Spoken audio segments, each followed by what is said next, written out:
మార్కెట్పై కోట్ల రూపాయల ఆదాయం ప్రభుత్వానికి వస్తున్న రైతులకు మౌలిక సదుపాయాలు కల్పించవలసిన అధికారులు అంతా శూన్యమే. మార్కెట్పై ఆర్తిదారులు అధికారులు జోబు నింపుకుంటున్నారు. ఆసియాలోనే అతిపెద్ద వ్యవసాయ గ్రెయిన్ మార్కెట్ వరంగల్ మార్కెట్ మౌలిక సదుపాయాలు మాత్రం అంతంత మాత్రమే. కోట్లాది రూపాయలు ఆదాయం వస్తున్నా పట్టించుకునే నాథుడే లేడు. జిల్లాల నుంచి ఇతర జిల్లాలను రైతులు వచ్చి 2 రోజులు కొనుగోలు అయ్యేంత వరకు మార్కెట్లోనే ఉండవలసిన పరిస్థితులు ఉన్నాయి. అలాంటి సమయాల్లో ఇక్కడ ఉందామంటే నీడ లేదు. మౌలిక సదుపాయాలు లేక నానా అవస్థలు పడుతున్నారు రైతన్నలు. ఎందుకు రైతులపై ఇంత నిర్లక్ష్యం అంటూ ఆందోళన చెందుతున్నారు.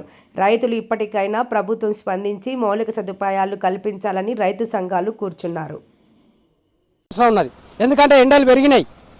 ఇవాళ తాగునీరు రైతులకు ఎప్పటికి ఉపయోగపడుతుంది. తాగునీరు చేయాల్సిన అవసరం, మరుగుదొడ్లు కూడా కాస్త డోర్లు అవి రిపేర్ చేయవలసిన అవసరం కూడా ఇక్కడ ఉన్నది. ఎందుకనంటే మరి ఎందుకు నెగ్లెక్ట్ చేస్తారో అర్థమవుతలేదు. ఇవాళ గత సంవత్సరం రైతులు పంట పండించిన దాని మీద 52 కోట్ల రూపాయల ఆదాయం వచ్చింది మార్కెట్కు. మరి ఇంత ఆదాయం వచ్చినప్పుడు డెవలప్మెంట్ కూడా ఏ రకంగా ఉండాలి?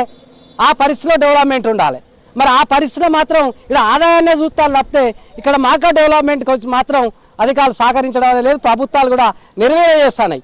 ఇవాళ కాంటాలు కూడా తెప్పివ్వాల్సిన అవసరం ఉండే కొత్తవి 25 కాంటాలు. ఇప్పటి వరకు కూడా 25 కాంటాలు రాలే. కాంట్రాక్ట్ ఏమంటాడు, మాకు డబ్బులు ఇవ్వలేదు, మేము అందియలేదని చెప్పో కాంట్రాక్ట్ అంటాడు. ఇక్కడ ప్రభుత్వం ఏమంటారు, కాంట్రాక్ట్ అందిస్తలేడు, మేము ఎప్పుడో లెటర్ పెట్టినాం అనో సెక్రటరీ అంటారు.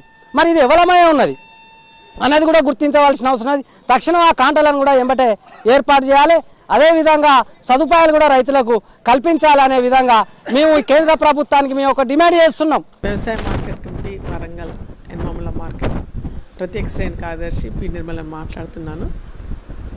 ఈరోజు మన వ్యవసాయ మార్కెట్ కమిటీలో రైతులకు అన్ని సదుపాయాలు, మౌలిక సదుపాయాలు అన్నీ ఏర్పరిచాము. రైతులకి వాటర్ కానీ, కరెంటు కానీ, ప్రతి ఒక్కటి వాష్రూమ్స్ కానీ, మరి అన్ని విధాలా మేము సదుపాయాలు మంచిగా ఏర్పాటు